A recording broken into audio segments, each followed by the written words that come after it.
en nomine Patri, do Filio et do Spiritus Sancto. Amen. Caros irmãos, caros fiéis, e pedindo sua indulgência para com meu sotaque, e esperando tudo da graça de Deus, que eu sou dirigir-lhes algumas palavras. Algumas palavras as quais trataram do sacramento da penitência, dos que mais recebemos e, infelizmente, também frequentemente, de todos e o que recebemos de pior maneira, por nossa culpa, e muitas vezes por ignorância. Então, tentemos hoje remediar pouco essa ignorância. Ignorância que, segundo o Santo Cura d'Ars, era a primeira causa de condenação. O sacramento da penitência é composto de 3 partes: a contrição, a acusação e a reparação. Vejamos hoje a primeira parte, a contrição. Que é a contrição? O catecismo assim a define: o arrependimento de ter ofendido a Deus com o firme propósito de não mais pecar. Há, portanto, 2 elementos: o arrependimento de ter ofendido a Deus. O arrependimento não é necessariamente uma dor sensível.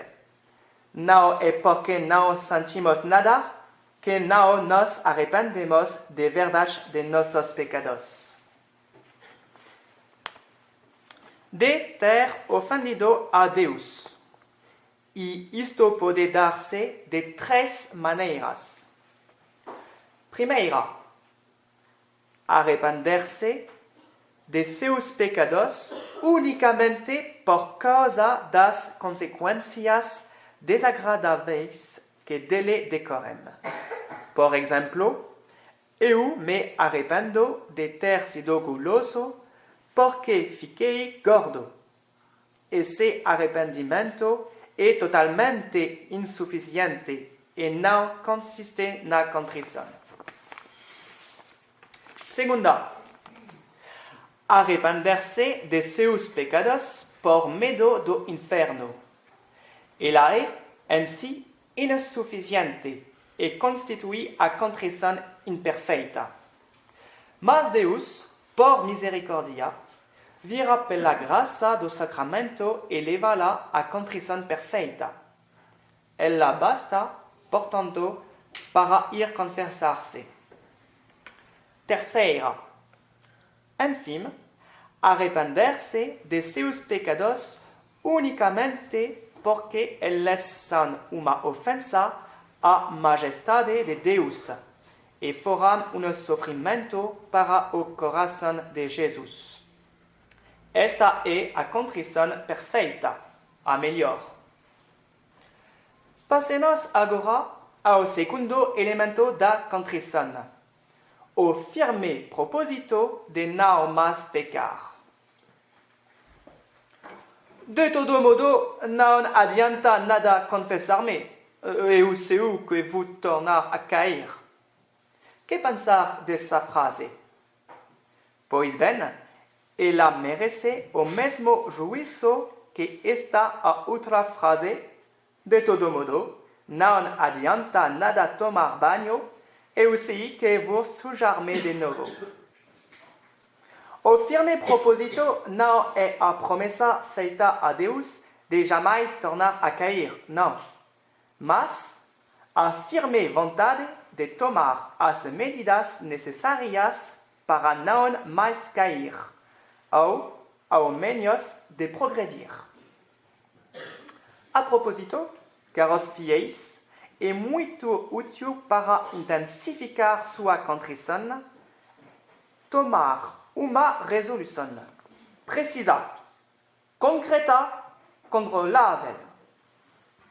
No è necessario mudar a casa confession, puede ser renovala até que ella ya seja coisa acquirida. Esta resolución deve ter en vista nosso defeito dominante, ser única para non se dispersar, e acima de tudo, precisa, concreta, controlabile. Precisa. Por ejemplo, si somos todos gulosos, nos o somos cada uno de manera diferente.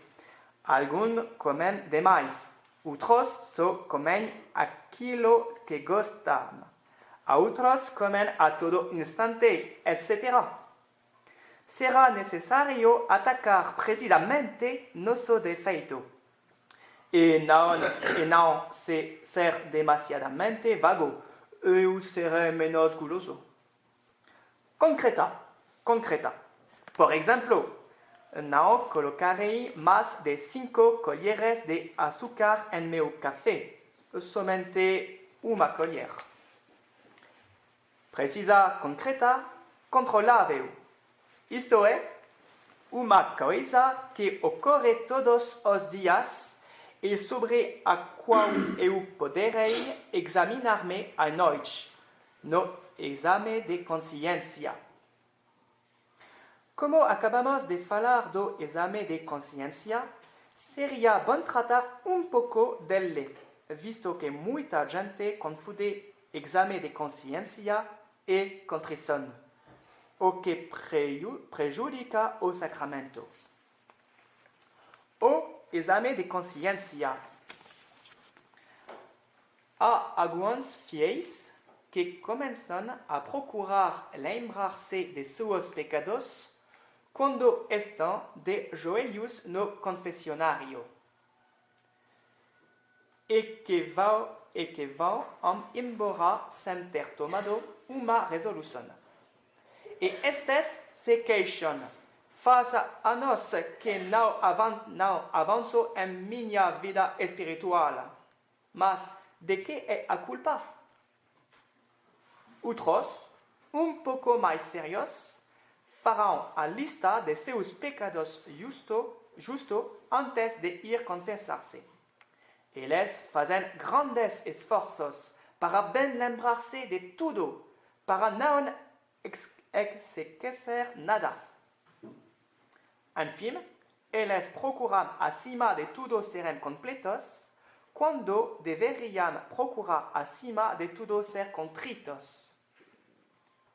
Então, caros fiéis, tomemos a resolução de preparar melhor nossas confissões.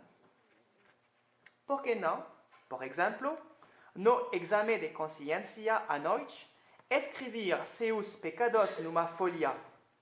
Assim, quando se quer ir confessar, a lista já está pronta e só falta citar sua contrição. Mas como? Perguntaram os senhores. Pedindo a Deus pela oração e contemplando no corpo de nosso Senhor Jesus Cristo, horrivelmente torturado, as consequências de nossos pecados.